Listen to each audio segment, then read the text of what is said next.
This book by Jane Yolen is one of my absolute favorites when I was reading to elementary school kids. Owl Moon. Think of a late winter night, snow's on the ground, probably northern part of the country, and it's very still. Owl Moon by Jane Yolen, illustrated by John Schoenherr. Philomel Books, New York. It was late one winter night, long past my bedtime, when Pa and I went owling. There was no wind. The trees stood still as giant statues, and the moon was so bright the sky seemed to shine. Somewhere behind us, a train whistle blew long and low, like a sad, sad song. I could hear it through the woolen cap Pa had pulled down over my ears. A farm dog answered the train. Then a second dog joined in. They sang out, trains and dogs, for a real long time. And when their voices faded away, it was as quiet as a dream. We walked on toward the woods, Pa and I. Look at the animals on a full moon night.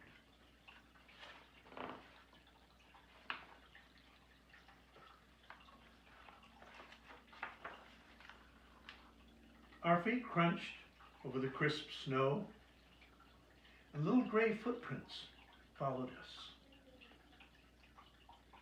Pa made a long shadow, but mine was short and round. I had to run after him every now and then to keep up, and my short, round shadow bumped after me. But I never called out. If you go owling, you have to be quiet. That's what Pa always says.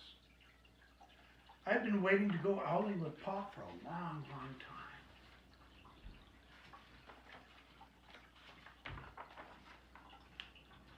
We reached the line of pine trees, black and pointy against the sky. Pa held up his hand. I stopped right where I was, and I waited. He looked up as if searching the stars, as if reading a map up there. The moon made his face into a silver mask. Then he called, "Woo-hoo, woo-hoo, woo-hoo." The sound of a great horned owl. Woo-hoo, woo-hoo, woo-hoo. Again he called out, and then again. And after each call, he was silent. For a moment, we both listened, but there was no answer.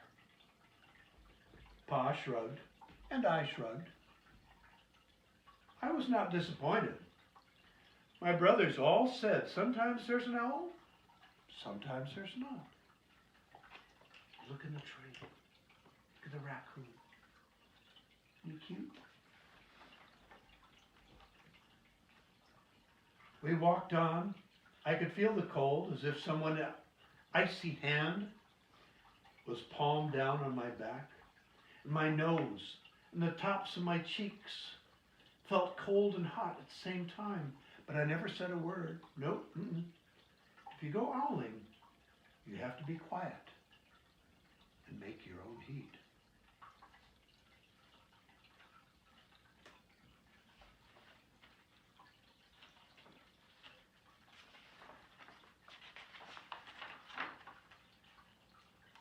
We went into the woods.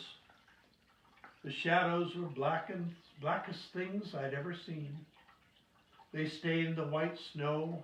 My mouth felt furry, for the scarf over it was wet and warm. I didn't ask what kinds of things hid behind black trees in the middle of the night.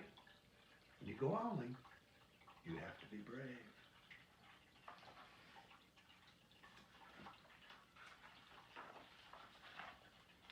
Then we came to a clearing. In the dark woods, the moon was high above us. It seemed to fit exactly over the center of the clearing, and the snow below it was whiter, whiter than the milk in a cereal bowl. But look at the little critters. Look at the deer. I sighed. Pa held up his hand at the sound. I put my mittens over the scarf, over my mouth, and listened hard. Then Pa called. Ooh, ooh, ooh, ooh.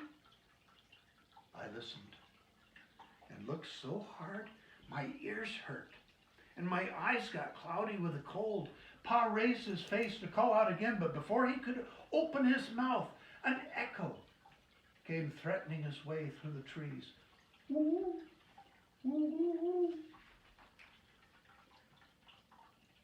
Pa almost smiled. Then he called back, woo-hoo, woo-hoo, just as if he and the owl were talking about supper, or about the woods, or the moon, or the cold. I took my mitten off the scarf and off my mouth, and I almost smiled too.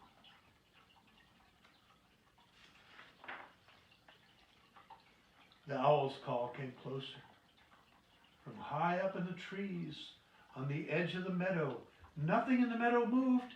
All of a sudden, an owl's shadow, part of the big tree shadow, lifted off and flew right over us. We watched silently with heat in our mouths, the heat of all those words we had not spoken, and the shadow hooted again.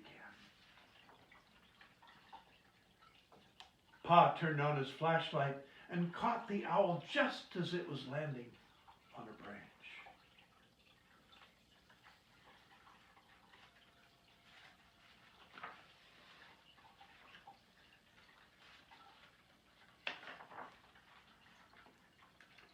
Then the owl pumped its great wings and lifted off the branch like a shadow without a sound. It flew back into the forest. Time to go home, Pa said to me. I knew then I could talk. I could even laugh out loud. But I was a shadow as we walked home.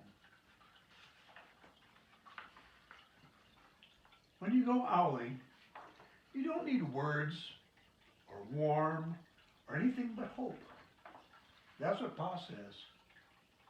The kind of hope that flies on silent wings under a shining owl moon.